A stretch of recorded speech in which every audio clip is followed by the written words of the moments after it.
But if I can turn over to you, Ian, perhaps and just have you share how you got to be where you are here now and what have been the underlying, really, um, passions that you've had about really meeting the needs of people, particularly dealing with the more aging boomer generation, but more generally, and how that fits into a model that really builds community and utilizes rather than utilizes all the experience and talents of the older population in ways that are quite, I think, innovative.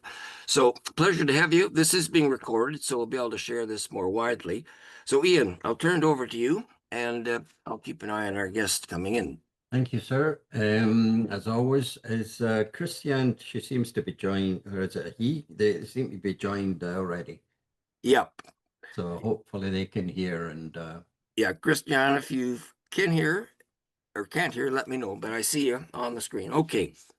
okay. I'm going to leave plenty of time for questions, and if you send out the recording to anybody, if they have questions, I'll, Yep, you can include my email address and I'll for sure. address them after the fact. I came to Toronto with family from Glasgow, Scotland in 1960 and went to school in Heavy Scarborough accent. for, hello? Hello? Oh, is that you, Christian? Are you on there? Oh. Yes, sorry. Oh, good. Okay, welcome.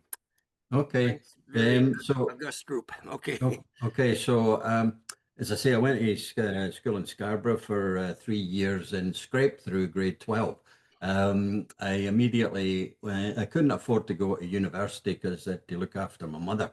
And I went about 2 weeks later to work for McNamara Construction, who is one of Toronto large general contractors who was doing the below grade east-west subway, at Bloor East. Right. And I delivered the mail to the projects. And about a month after that, when I got to know the managers, I approached one of them in the estimating department and I asked if I could transfer in there. And they said, sure, on one condition. You take the courses, and if you pass them and stay with us for a year, we'll pay for them. So I jumped at that chance, and that turned into 4 years, 4 nights a week at Ryerson and George Brown to become a chartered quantity surveyor.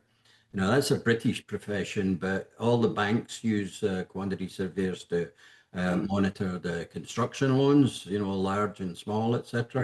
Right. So I then went to work for Foundation Company in the estimating, and they built the CN Tower in Toronto. Right. I remember that.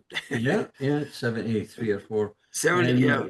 Yeah. and I worked for the Toronto architects that were the architects of Toronto General Hospital and St. Mike's Hospital. And then in 72, I think it was, or thereabouts, a construction management company in Montreal who built Place Ville-Marie. He opened a Toronto office and hired me as their contracts manager and to do all the trade contracts, etc., and keep them in line. So about 17 years of all of that. The way I put it is I woke up one morning and said, well, that's what a developer does. So I formed my development company in 1980 and was developing ever since. We did 5-star hotels, even pharmaceutical labs, and a whole range of things, libraries. And it was about 8 years ago, my elder brother, Gary, who looked after the on-site construction end, he had to have a quadruple bypass, and his doctor and wife figured he should be in a retirement home. His mind was as clear as a bell, but that was their decision. I had nothing to say about that. And that was fine. So it took 9 months lying in a hospital bed to get a room, if you like. And I scratched my head. I couldn't figure out why it was taking so long. But the dirty little secret was the provincial government wasn't building any nursing homes. They were parking everybody in hospital wings, at whatever it was, 3,000 a month. He lasted about a year in there, and he got the bed in Brantford and visited them there every week. David came sometimes, and every time I went in the front door, there was these seniors in chairs and wheelchairs sitting, looking at the floor. When I left an hour later, same seniors looking at the same floor. So I shook my head every time and said there must be a better way. So he died about 12 months after getting in there. And the day I left, as I was walking out, I says, Lord, you blessed me with over 50 years in this business. I'm going to do something about it with your help, and then just put pen to paper, all of and I honestly believe it was the Holy Spirit, guiding me to bringing back a lot of the experience that I'd have, in the prior decades. And because I wanted to make sure it was something that addressed what I'd seen, but it could not be a care model because the numbers don't work. So as a chartered quantity surveyor, I had to have a perfect balance of aesthetics, economy, market appeal, and work, and be financeable. So about a month later, after doodling with all of that, out came the answer that I dubbed the joy concept, because the reason behind it had to be advancing the Great Commission and trying to make joy available to anybody that lived in these buildings, real joy, and the bottom line is we don't need these buildings, we don't want them, but we know how to develop them, and we know how to build them, we know how to finance them, etc., etc. So we were about to release it to, and when I say the market, not the general public market, our model was to approach churches who had excess land and and they had the heart to produce affordable housing. So our model is based on initially doing a contract with a church, and taking it through the zoning approvals for the Joy model, which is a 5 to 9 story building, 150 to 200 residents, and the financing structured through CMHC and our own equity into the project to create 100% financing, so the churches did not have to come up with any of that. But at the end of the day, when it was built, filled, and stabilized, and we brought in a national property management company to guarantee the occupancy at 90%.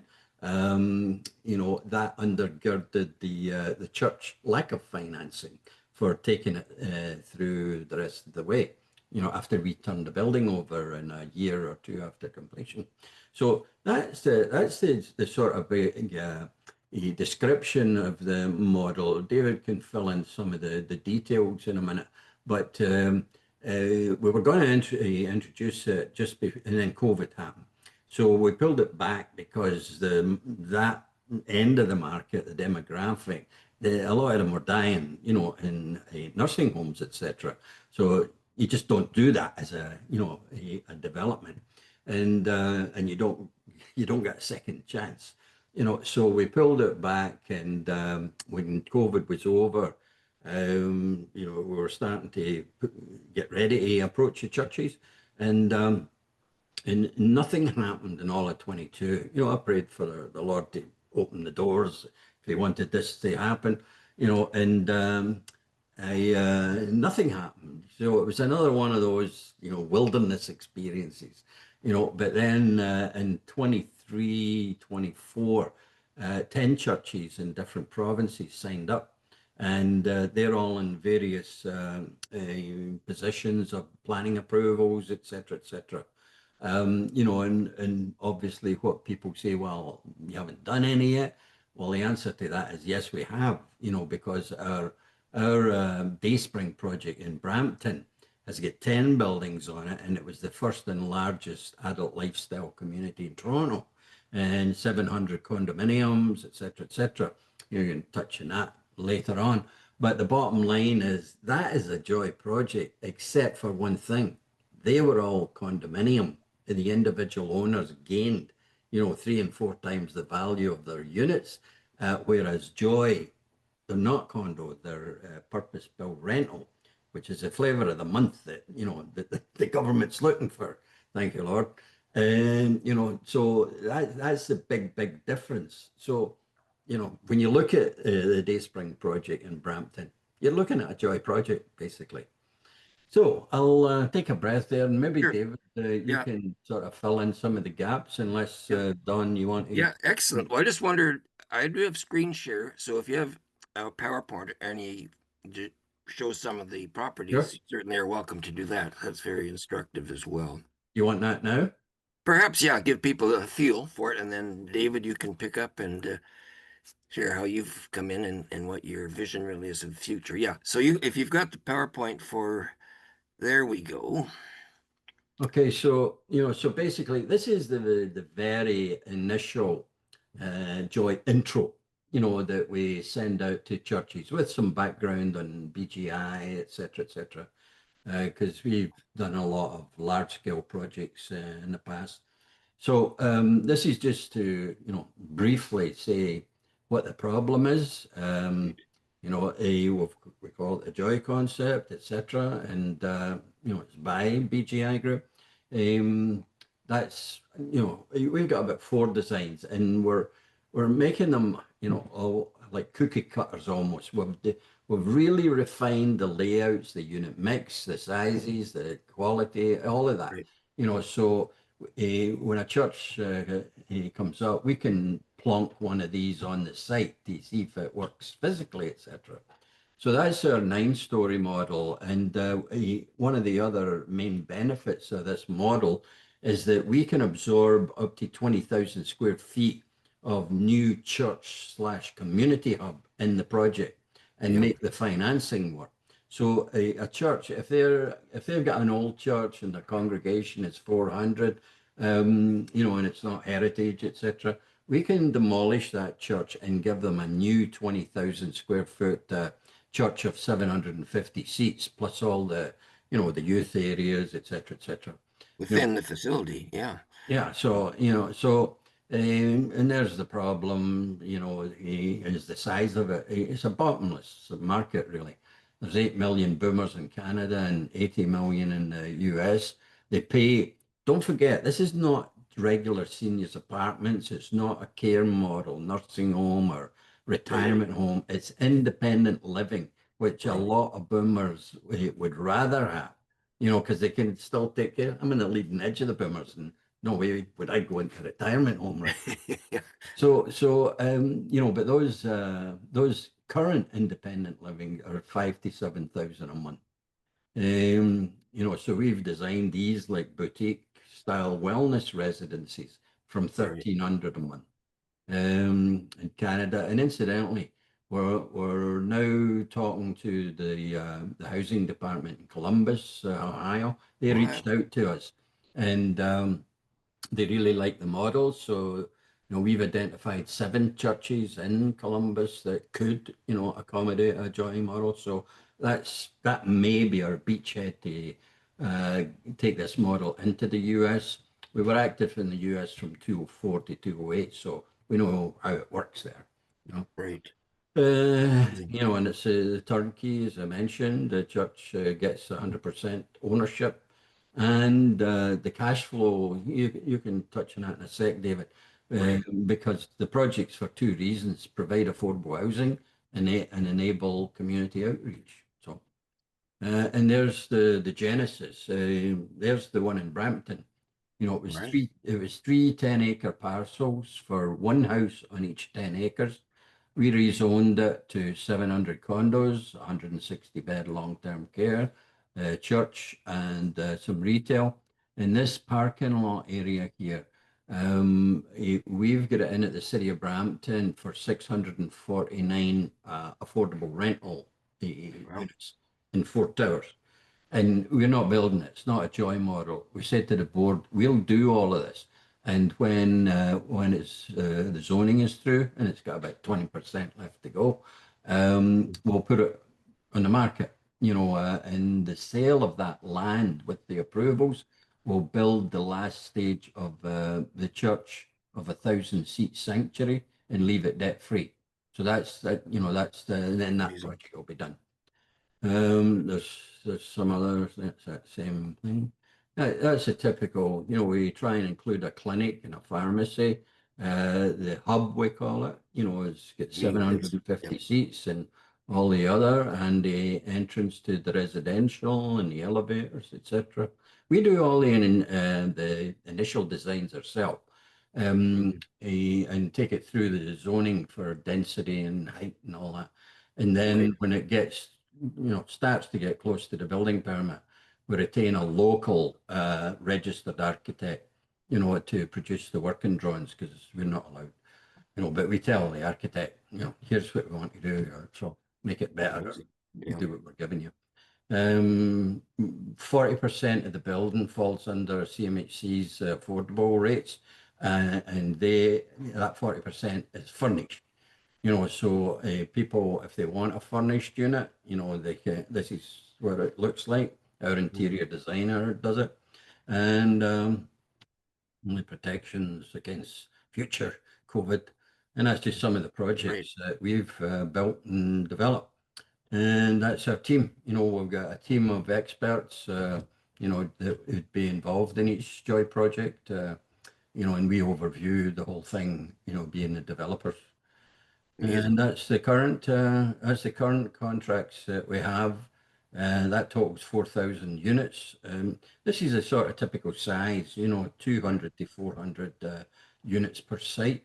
And the community hub, we've just laid out all of these uses that could be out of the community hub. That's up to the church at 100%. We just say to them, this is what you could use that for, in addition to, your services. And that's it. Basically, we've registered the copyrights for this entire thing in Canada and the US. In US, yeah. So that's that. No, it's very amazing. And we'll get back to it just in terms of how the church kind of connects with you and gets that process started. Yes. But David, maybe just over to you in terms of how you've kind of got involved in and really your vision for the future with BGI and the Joy concept. When I'm not around. Yeah, yeah, you'll be in a unit somewhere, Well, enjoy. Well, I can say that the focus and the motive behind it all won't be changing from what I can certainly see. I definitely see the need for many churches to just have the resources and capacity to keep doing whatever local mission they want to be doing, and many really don't have it. The budget sheets are tight, and I'll just briefly highlight that's a couple of things that's really setting this model apart. And sorry, David, before you go into that, mention Brian, because regarding Brian Beatty, community, etc. Yeah, absolutely. Yeah, we're as Don, aligned with Brian Beatty, who is a pastor from Brantford, knows loads of pastors around Canada and beyond. So we're happy to be aligned with him. He does a lot of the initial reaching out to churches, but part of what he really brings to the picture is an optional add-on for any churches that really want some extra guidance, some facilitation and resourcing to be able to do what Brian and his team coins as city transformation. They're really experienced with that. There's a lot of documentation about what happened in Brantford from these initiatives.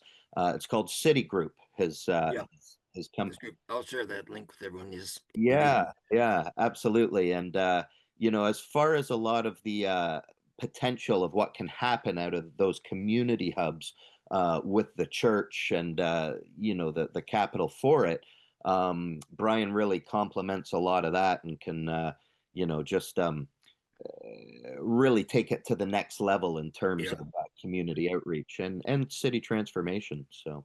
No, absolutely. Yeah, Brian's been helping us with City Vision Hamilton here as well, and getting a group together with churches. Haven't got yet to a stage where we can engage with you, but I think that's definitely a next or a necessary step at some point.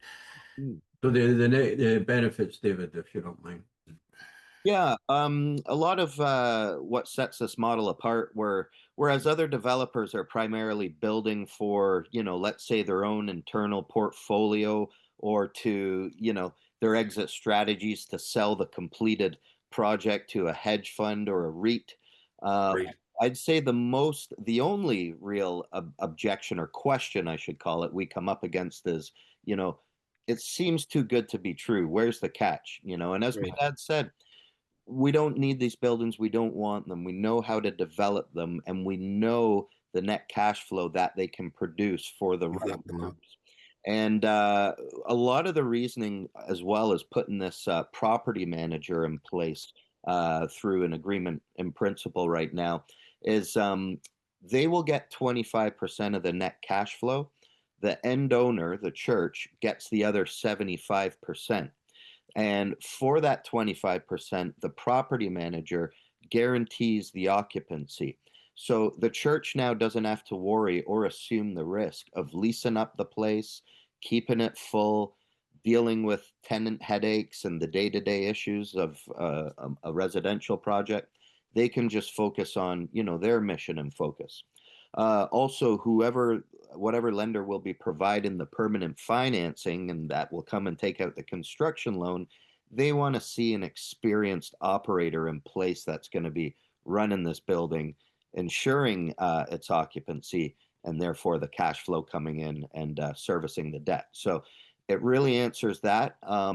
Some of the benefits, in addition to the 75% of the net cash flow that the church gets, they are 100% owner of this building. So the equity buildup over time in this cash flowing project, 100% goes to the church.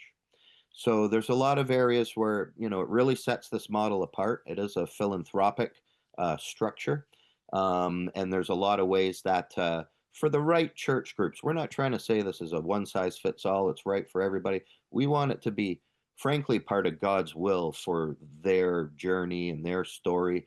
And, there's a long process that gives ample opportunity for any, closed doors should it not be God's will. But the ones that are all moving forward, which you saw many on the list there, we're very encouraged by and excited to see where it's heading. Some have just been approved for some initial seed funding through CMHC. So that's another big vote of confidence for anyone we're engaging with and step in the right direction. So, And just to add to that, a 6-story building produces about 700,000 a year to the church in net cash flow after all expenses and mortgage, etc. And a 9-story building produces about $1 million a year to the church, and that's after the property management company gets their 25%. There's a few ingredients that is a bit, outside of the box, but it certainly helps close the gap that in the the capital stack to finance everything that the church, in most cases, if not all, would normally fall short on, and definitely on the operating experience of the multifamily project that the lenders will want to see. It helps closes the gap on that as well. And it's our equity, etc., that's left in that allows that to happen. Right. Yeah. Second mortgage. Yeah. You can highlight how we leave that untitled if you want, Dad. With a second. Okay. Yeah, like when the project is up and complete, there is profit, developer profit, but we're doing this on a not-for-profit basis. For 40 years, BGI was a for-profit developer. Well, all of the joy models are done under a not-for-profit model.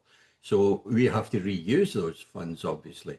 So the profit that that the project makes and the equity that we put into the project, we leave that on title as a second mortgage for 10 years at zero interest and zero principal payments. So it does not affect CMHC's debt service cover of the first mortgage, etc.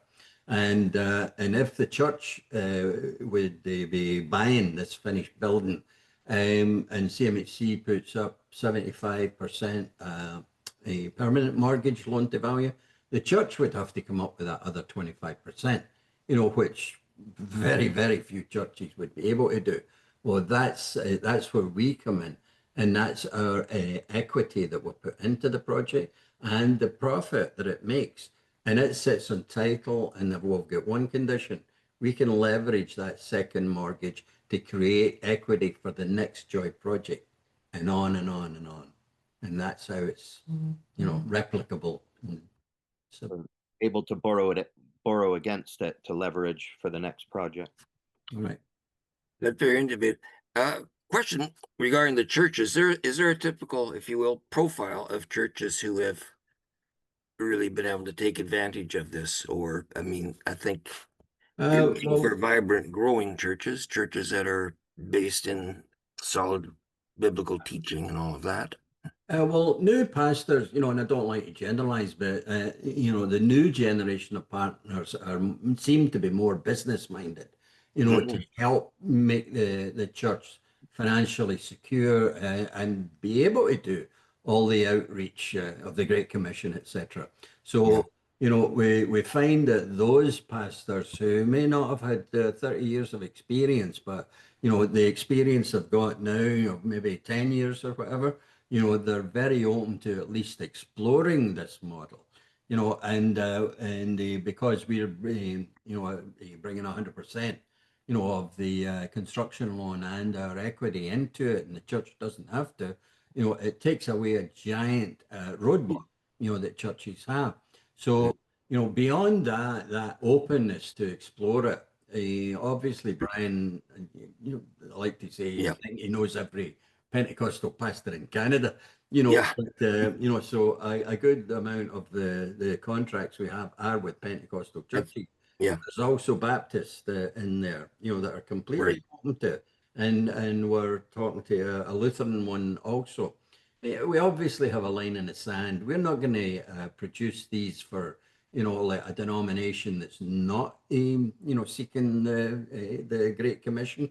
And there is some obvious judgment there, but we won't do it on the record for Jehovah Witness facilities or Mormon, or can't remember the other ones, but we do have a line in the sand, Right. Is basic, and we come from Pentecostal. I've been born again Pentecostal since '82. So I'd like to think we know what it is the Lord wants. You got a very extensive network. Scott, any thoughts at this point? I know you've been kind of wrapping your head around a lot of these issues.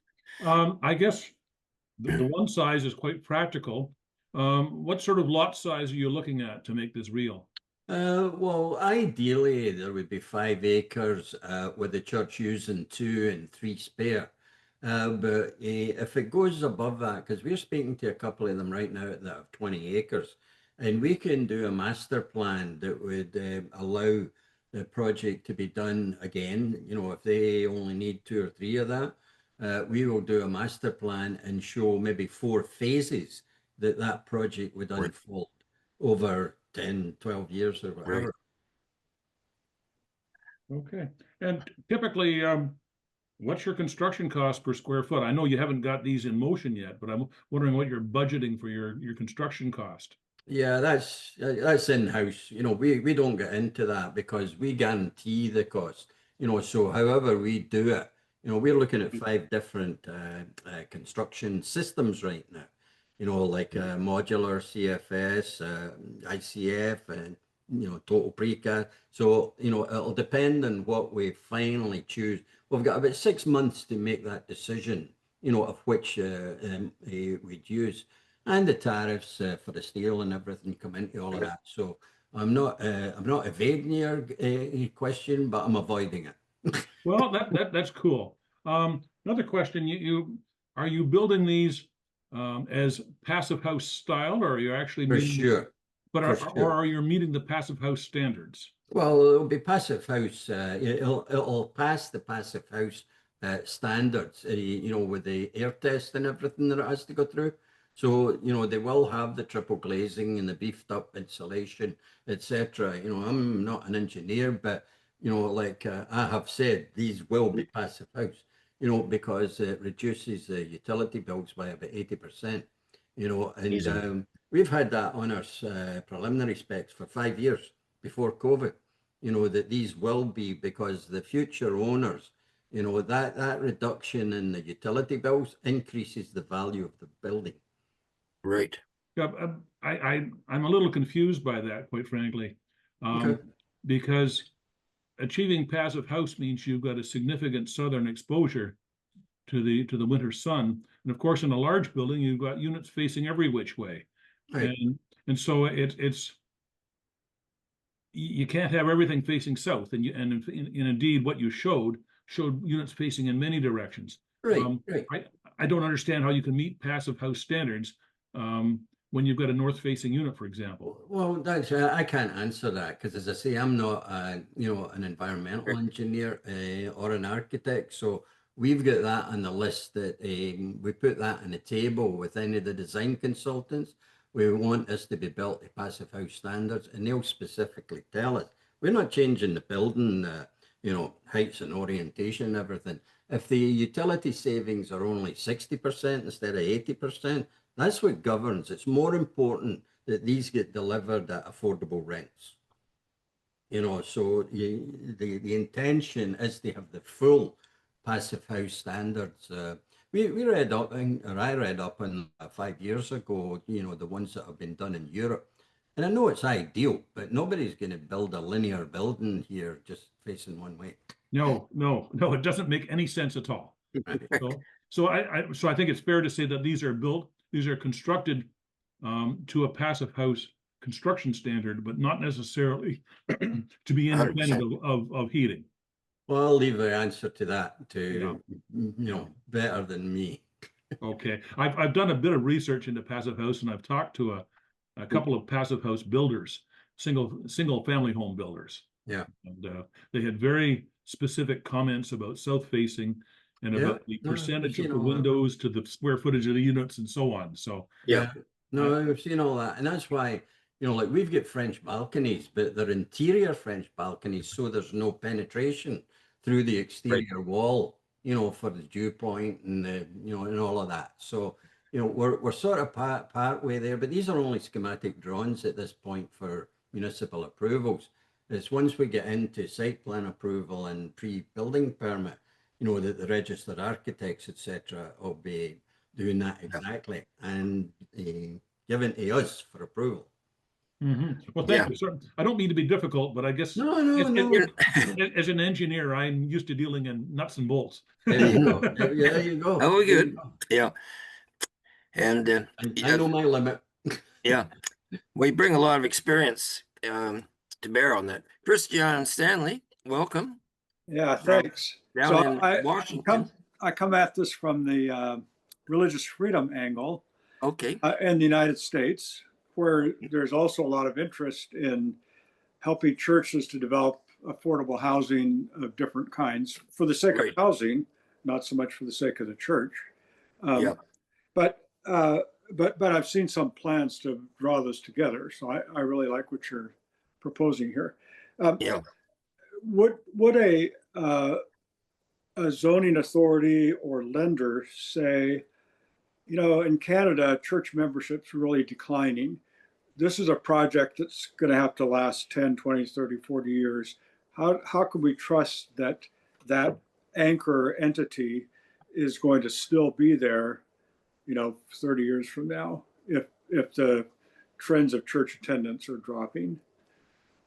Yeah, I think, from what we follow, and you only need to look at the Memorial on Sunday, the whole evangelical movement, is generally increasing. you know, and there will be, you know, an increase of that as a result of, Yeah. you know, unfortunately, what I am, you know, so yes, there is a big decline, you know, on the traditional old type church, Yeah. you know, with the old type preaching, etc. But that isn't generally the new pastor creed, you know, creed that's coming along.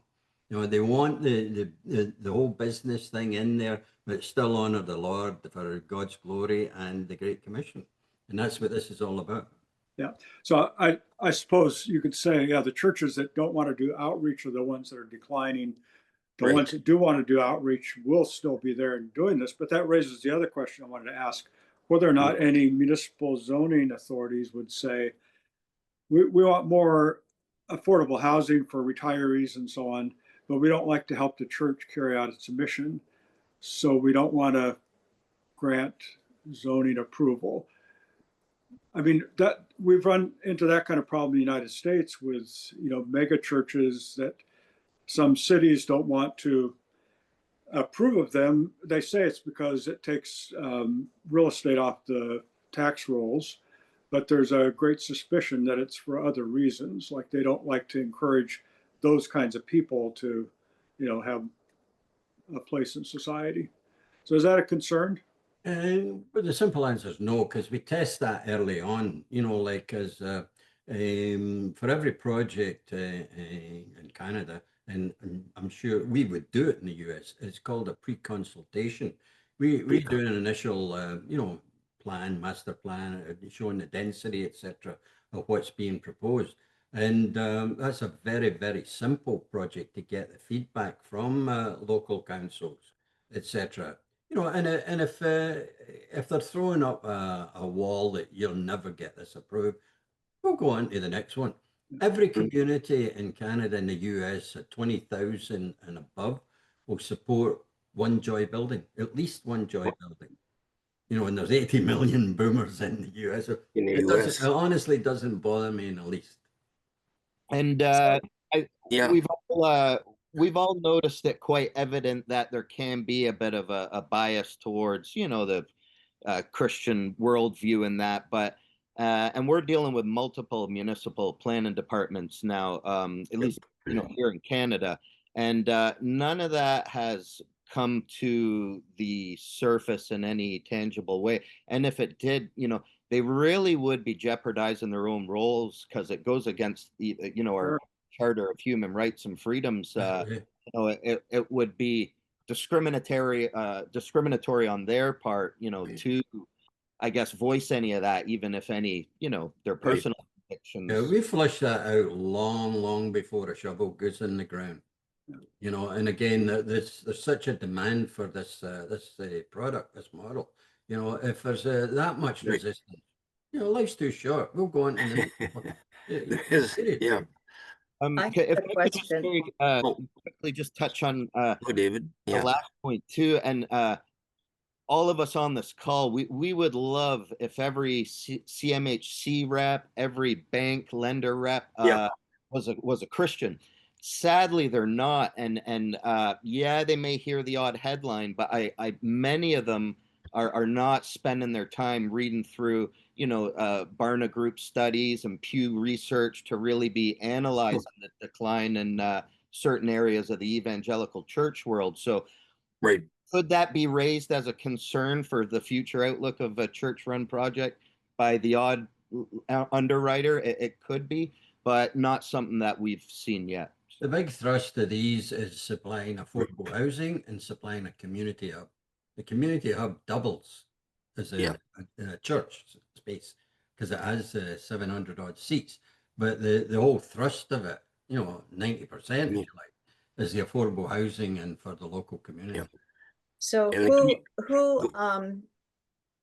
so if I'm understanding this correctly, it is really specifically aimed at the older population. So this is not just affordable housing for families and for it is specifically aimed at an older population. Am I correct about that? You're correct, and you know, like, and initially we had mentioned this is it's not a seniors apartment building, it's not a retirement home, and it's not a nursing home. It's the independent living model. Right. You know, Right. it's designed for 55 plus. When I say designed for in Canada, you cannot restrict it to. I know you can in the US. You know, so it has to be to whosoever will. You know, I mean, so yeah. And then the other question I had was, when I'm thinking about housing of this nature, there are usually, like, you have to meet certain, not just age, but also income qualifications. Like, can you be too wealthy to get one of these, or can you be too poor? I mean, who determines that piece of it? The Well, qualifications to be able to apply for a place here. okay, well, again, you know, I'm not currently familiar with the U.S. requirements of the Fair Housing Act or whatever it is. We'd have to, you dig Yeah. further into that. But with the independent living, what's out there right now is, 4,000 to 5,000 a month generally. You know, That's yeah. and this model is from 1,300 a month. Our one bedroom is, I think, 2,000. And the market is about 5,000. Our two bedroom is 3,000, and the market is 6,000 to 7,000.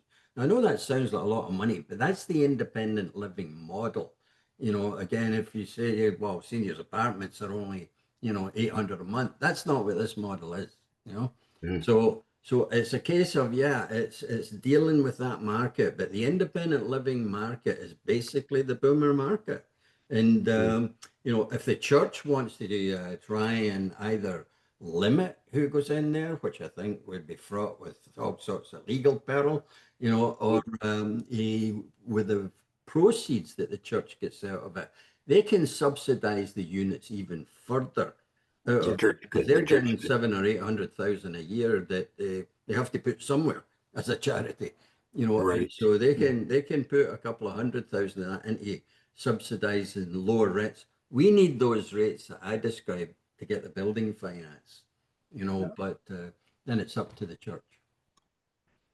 Is there? Go ahead, David. Go ahead. Sorry, if the church also identifies a local need and say we want to, block off 10 units on this wing of the project to have for, single moms that are fleeing a, domestic abuse or anything like that, they can absolutely subsidize those units and cover the. Yeah, and we've designed one of the churches has asked for that specifically. So we've designed 15 units on the ground floor that are directly accessible out of the outside, so that they don't the security of the building isn't compromised.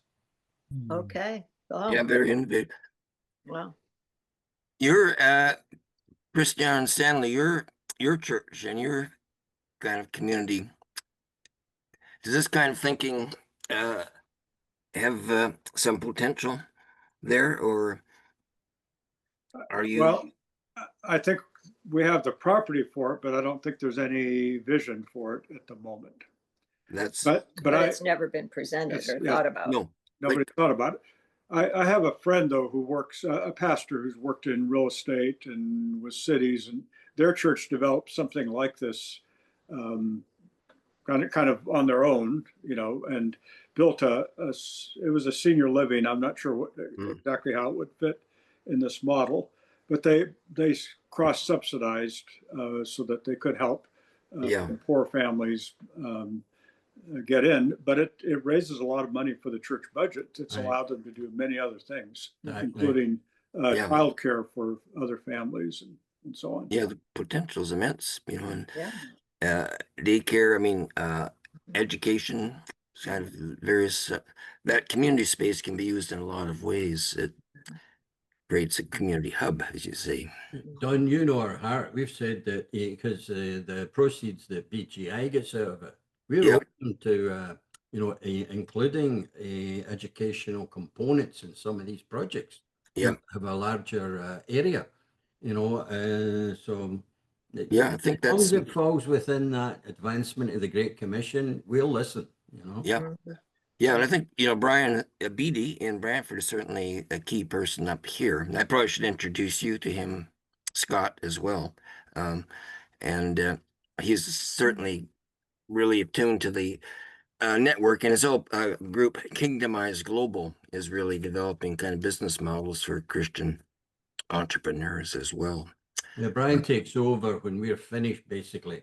You know, Yeah. we bring him on side about 6 months before the paint dries. You know, starting to put these programs together for that specific church if they want. You know, but we include that anyway, just in case they want to do it. Yeah. And then the contract that we sign with them, the church then takes assignment of that clause, that contract, if they want. You know, or if they say, no, we can do that ourselves, fine. Yeah. Yeah. I'm absolutely in awe of of your concept about financing and how you're going to make this work. I think it's Thank you. wonderful. Um, Yeah. Hamilton is an old industrial city.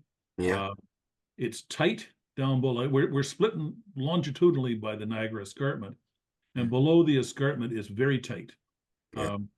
That's why I developed my concept of a general density building that would fit on small city lots, because there just isn't the room in the lower city. However, in the upper city, and you know, we're flatlanders, so the escarpment's only Yeah. 250 feet high. Yeah. The mountain, we call it. But in the upper city, there's more room to do this kind of a project. I'm thinking particularly, Don, of Yeah. Heritage Green. Right. Yeah. And they're in a very large lot indeed. I don't know whether it's as big as 5 acres, but it's certainly several acres.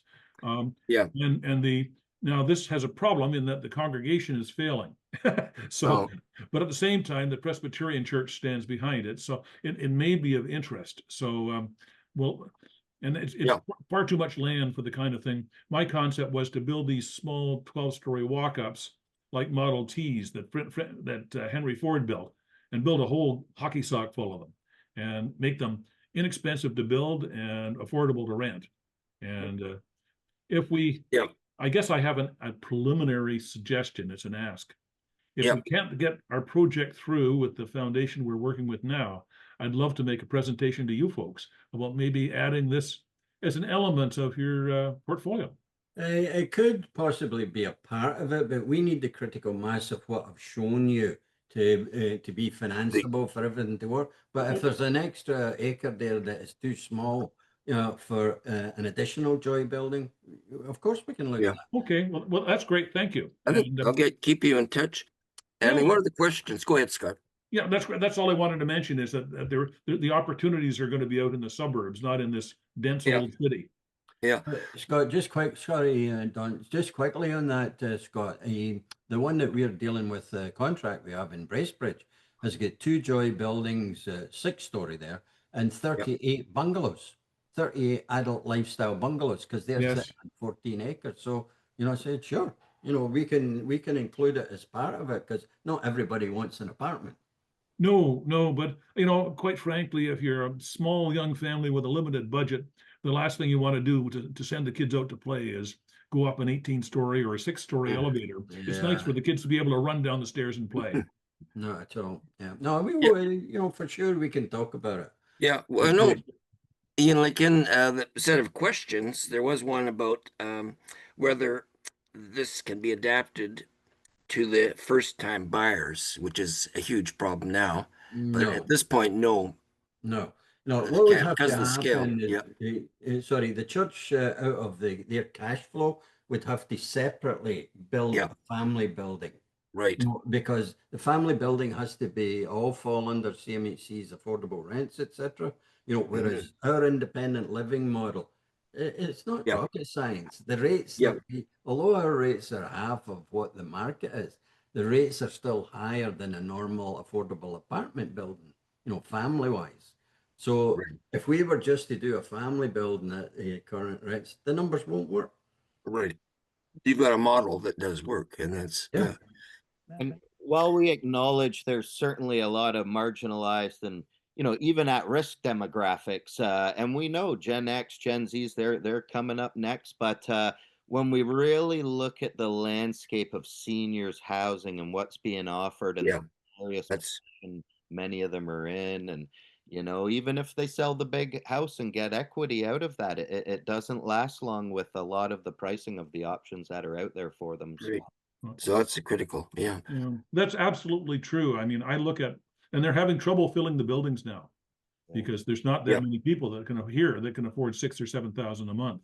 Right. And so Right. it's a paradox. People are starving for real estate, and there's all this vacancy in these seniors Condos. That's why affordable we're living doing places. this. You know, our rates are less than 50% of the ones that you just mentioned. Yeah. Yeah.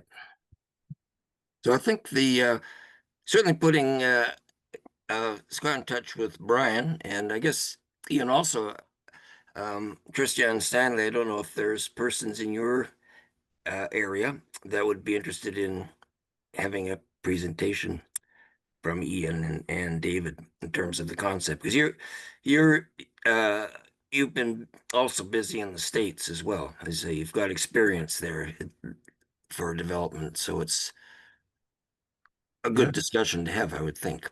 Yeah, well, I love the US. I've always loved it. Especially Where you get things, yeah. love it right now.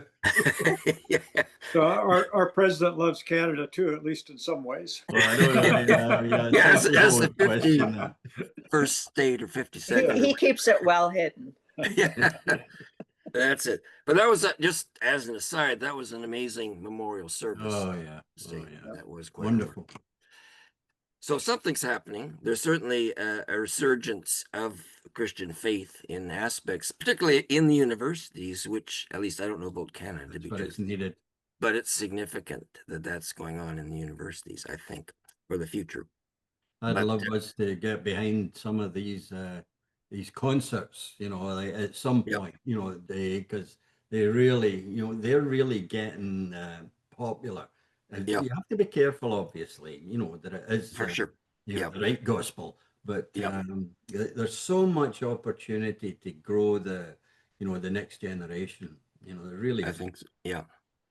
Wow. And it seems churches, if that they catch the vision, can have a real leadership role here, teaming up with yourself and with your team, because you've Yeah, really had the yeah. experience. You know, a lot of those students can help in these joy buildings, you know, when Right. they really understand that that's the purpose in life, you know? Okay. Chris, Yeah, the idea of the community hub, I think, has immense potential in terms of it Yeah. breaks down the isolation and loneliness, which is a Exactly. real killer, isn't it? Exactly. You're part of a community, and there's all sorts of various kinds of learning and just helping out, tutoring older people, helping young kids with their studies, all sorts of possibilities there. Yeah, well, you know, I get more excited about it the more that we can speak about it, and actually, Right. you know, the doors seem to be opening, you know, but we've never had a bankruptcy, corporate or personal, and Right. part of the reason for that is the background of a chartered quantity surveyor. I might be a bit of a visionary, but I'm a liner. You're a visionary with your Our pro on forma is ground. 900 lines long. Wow, it's an amazing gift, and it's great that as David's in position to carry on the vision. When you will never retire, but you can go to one of those units. David sometimes preaches that he's on church, so he's even ahead of me. So I think I've got some of the information that you've shared with me, Ian and David. I can share that certainly with our group here and others. But I guess what the best way is to get the word out. Obviously, working through the church networks is probably the best way. And to an extent, right now it seems like the Pentecostal church here in Canada, that network is one that's most vibrant in terms of these concepts. That's right. And Scott, Yeah, how close is the Brantford project to reality? Is that getting close? No, that's Brian's church's project, and the land, they did not own the land, and we always say the same thing. You know, what we're looking for is a church with land, because we don't have to buy the land, and that helps in the affordable rents, etc. Huge. But don't- Brian's, yeah. they didn't have one, so you know, they identified one, and I said, well, we'll help you go after it if you want, but you have to buy it. you know, so, and you have to have it conditional for the approvals, the municipal approval. Well, the seller gave 9 months and we were getting all the way through them, but the seller refused to give an extension. Hmm. So, you know, I said to Brian, you got to cancel that and get your deposit back, which you did. Good. Well, that's good. There is a church in Waterloo, I think, Ian and David, I would like to introduce you to. I think they've got a school. They're actually developing also part of the Christian Hall's approach to developing a Christian Hall there. And Love to. they have got a very vibrant community growing, and I think they have land as well. So this might be a good place. In fact, I'll see if I can facilitate that conversation, introduce Yeah, you. that would be great. We've actually got a meeting in Waterloo in the end of August or third week, something like that. So Yeah. we don't mind traveling that close, but one of the churches is in Newfoundland. You know, and I said, well, when you know, we'll come there. Yeah. Yeah. Halls International. Yeah. With yeah. Um, that's certainly a project, and you've been at a couple of presentations as well. Yeah. And Yeah. has some immense potential. They are in discussion with Redeemer and other people. So I think there is a place for that whole initiative, Yeah. which And really encourages the church to reclaim its role in education, in the formative education of students and keeping them in the community. yeah. Nick Ellis is the big guy that's And by the way, Don, we've got a referral contract with anybody that brings churches that become a project. okay. So that other people can, you know, share in the largesse too. Yeah. Well, I know that every time I hear the presentation, it becomes more exciting Hmm. and a really grounded visionary. You've got your feet on the ground, but your vision is very, very Thank you. powerful. And Yeah. as you talk, I do think that the Jacob Raum is the pastor. I will put you in touch with him, and I'll share with him the conversation that we've had here. And I think there may be some real possibility because they own land and they're looking to buy some more land as well.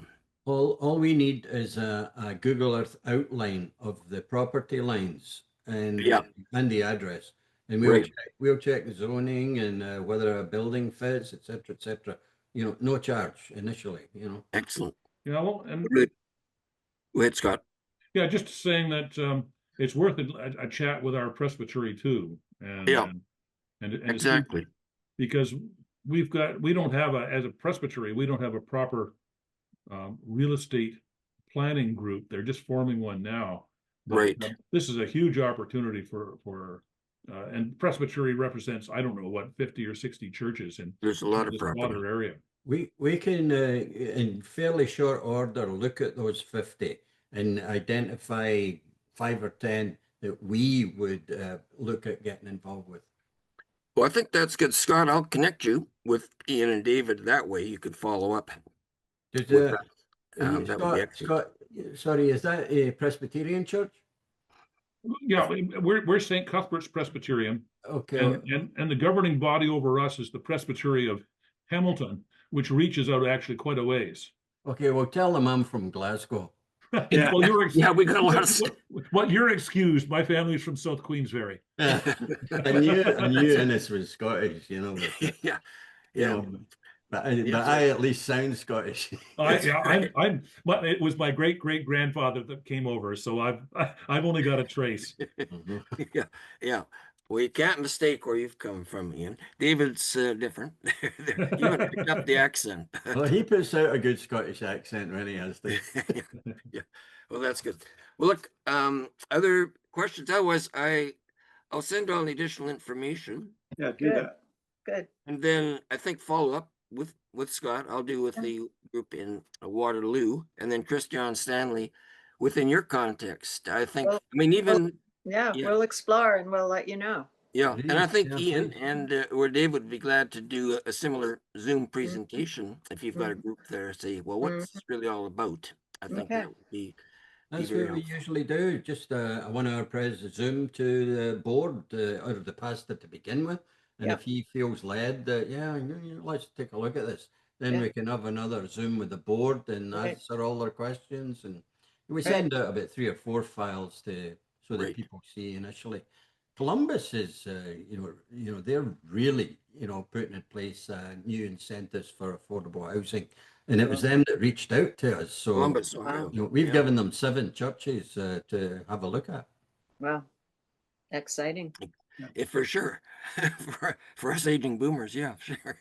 And that's not going to change. I mean, I know who my boss is, Yeah. and so does David.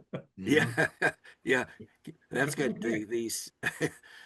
The CEO Yeah. yeah. Well, I appreciate it.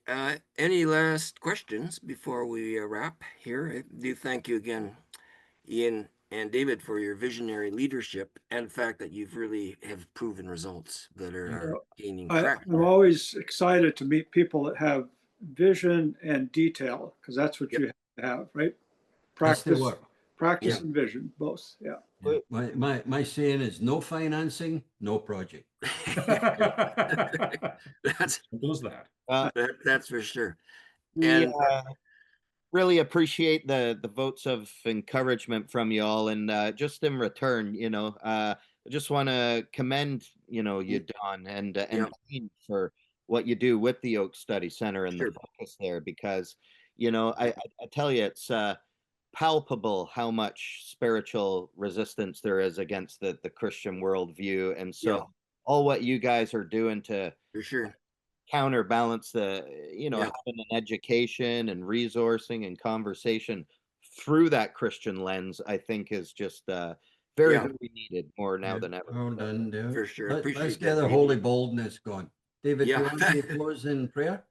Yes, please. Would you like to? Yeah. Sounds great.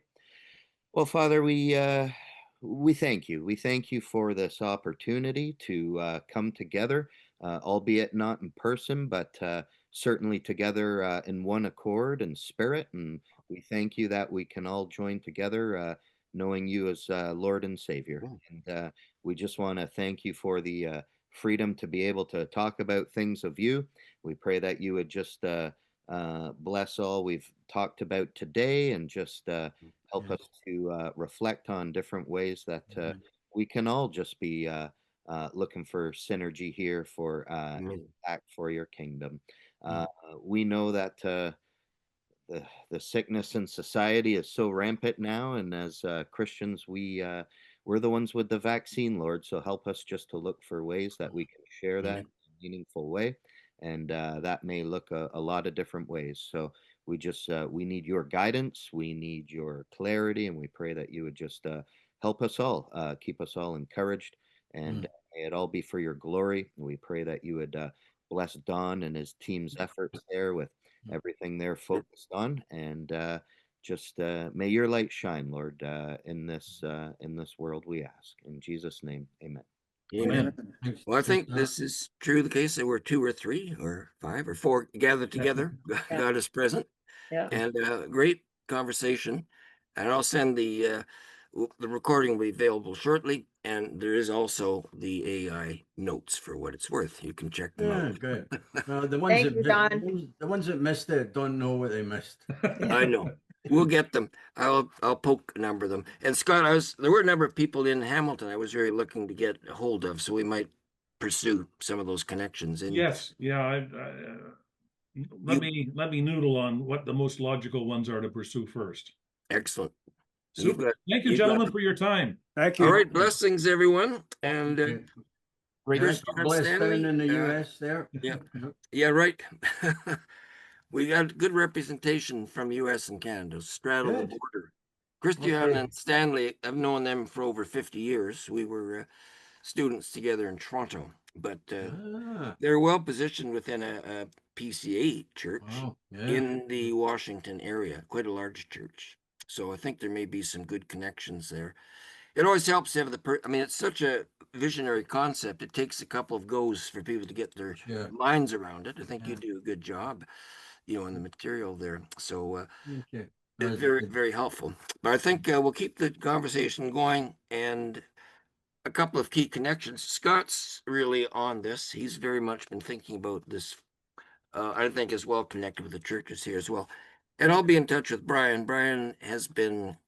We've got a group called City Vision Hamilton, which is really an extension of the idea of the city group, bringing the churches together for the good of the city and what that looks like. So I think there's a lot happening there as well. Okay, well, that sounds great, Don. Specifically, it would be good if Scott does provide the list of the You will. Yeah. Presbyterian churches, because we'll have a look at them. We can do it fairly quickly. Yeah, for sure. I will do that. Well, great to see you both. And it's hard to believe a year has passed, I think, since we last chatted. But all is good. God's at work. I mean, I think, it is true with Charlie Kirk and what's going on there. It's huge, huge. Yes. Agreed. Canada seems to be a bit resistant at this point because we don't have the same level of kind of understanding, perhaps in some areas, the media's. But I think that was a powerful, powerful service. And remarkable that the president and his cabinet, key people, spoke real gospel. Oh, It was, like that. It was good. Marco Rubio and what he, just, it was amazing. I never imagined I would see that in my lifetime. Right. And here it is. So I think a big revival is on the way. Yeah. And this is the Hopefully first that's the spark. fruits. All right. Well, thank you both. And we'll keep in touch and I'll follow up with you and make sure you get those connections. Right. And could you send the recording, please? Yeah, I will. Thank you. Will do. No Okay. hurry. Bye-bye. Bye. God bless. Yeah. Blessings, Elsa.